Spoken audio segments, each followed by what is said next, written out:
In the beginning, God created the heavens and the earth. Now the earth was without form. Darkness covered everything, and the Spirit of God hovered over the waters. Then God said, "Let there be light." And there was light, and God separated the light from the darkness. He called the light day, and the dark night, and God said, "It was good." And that was the morning and the evening of the first day. Then God looked over the waters. And he said, "Let there be an expanse to separate the water." And God called the expanse sky which separate the rain from the seas. And God said, "It was good." And there was the morning and the evening, the second day. Then God said, "Let the water be gathered into one place and let dry ground appear." And God called the dry ground land. Then he said, "Let the land produce vegetation." And it was so. The land produced all kinds of plants and trees and flowers and fruits and vegetables and other cool stuff.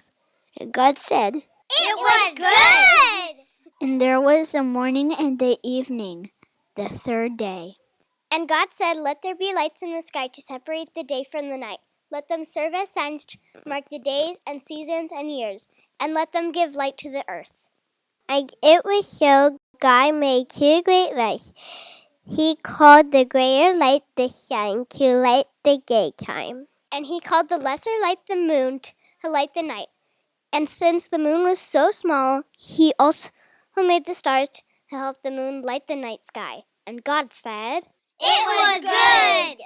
And there was the morning of the evening of the fourth day. Then God said, "Let the water be filled with all kinds of living creatures, and let the birds fly above the earth across the expanse of the sky." So God created every kind of creature under the water, each according to its kind.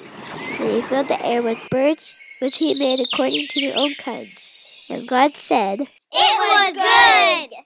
And there was the morning and the evening of the fifth day. Then God said, "Let the land produce all kinds of living creatures, livestock, creatures that move along the ground, and wild animals, each according to their own kind." And so the land was filled with all kinds of creatures, like monkeys and rabbits and squirrels and tigers and hippos and zebras and camels and frogs and penguins and chickens and cockroaches. Yuck!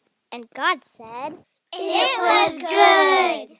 Then God said, "Let us make man in our own image and let him be in charge of all livestock, wild animals, birds, creatures in the sea, and all the land and waters." So God created man in his own image, forming him from the dust of the ground. And when he had finished forming him, God breathed into him the breath of life. God named the man Adam, and God said, "Wait, it wasn't quite good enough. You see, even though he had dogs and cats and all the other animals, Adam was lonely because he didn't have anybody to talk to. So God put Adam into deep sleep. And he took a rib out of Adam, and from that rib he formed the most beautiful creature in all of creation. Her name was Eve. And when Adam woke up, he took one look and said, 'Whoa, man.'" Agreed. And God said, "It was good." And there was the morning and the evening of the sixth day. And on the seventh day, God looked at all he had done. He saw the sun, the moon, and the stars. He saw the waters and the creatures of the sea. He saw the birds in the air. And he saw the land and the creatures on the land. And he saw Adam and Eve, and God said, "It was good." No, actually, this time he said, "Gee, I'm tired." So God found a nice quiet spot and laid down for a nice long nap.